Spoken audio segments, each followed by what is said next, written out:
Hollywood itself is a word. The word is interesting because it's a word that comes from a pagan. Hollywood is the holy wood, and it was the wood that the magical wands were made out of in the pagan sorcery, magic. And these wands were believed that the sorcerers that possessed them could put people into trances and control them.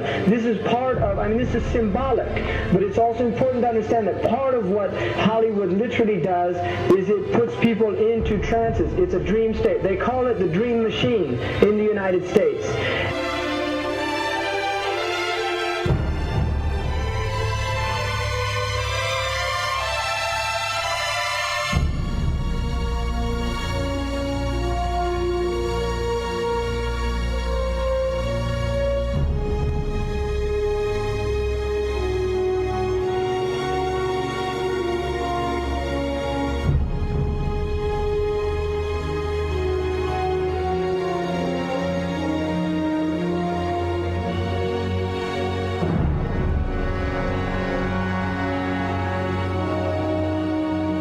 Creates fantasies for people. It puts people into these sleep. Now, one of the things is interesting that in the part of what's done in movie theaters, in darkened rooms where people watch television, is literally a trance state that occurs. So what's called suspended state of disbelief. You enter into a state, you suspend your disbelief and enter into a state whereby you begin to believe what you internally realize is imagination.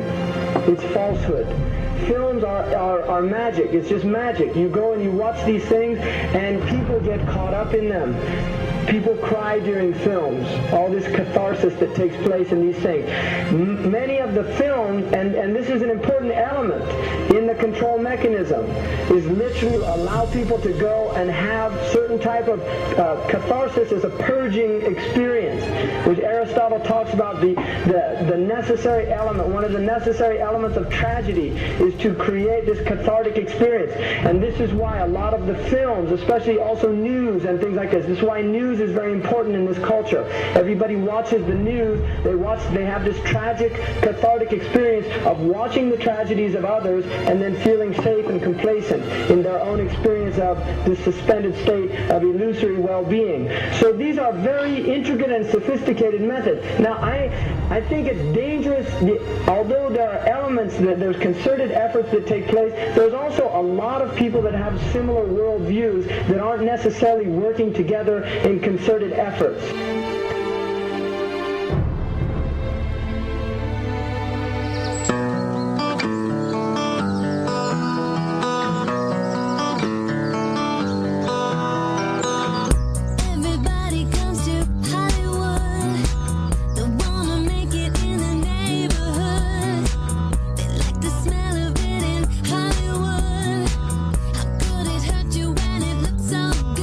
Shine your light now.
supposed to be up here. Looking at that? I just wanted to know. Well, you're old enough, I suppose. You should know the story. Okay, here we go. It was 1832, on a night much like this.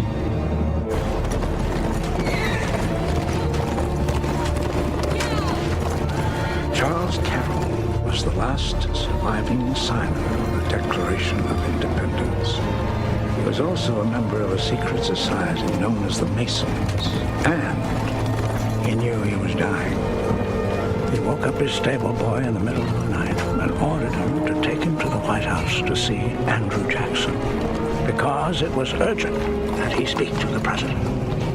Did he talk to him?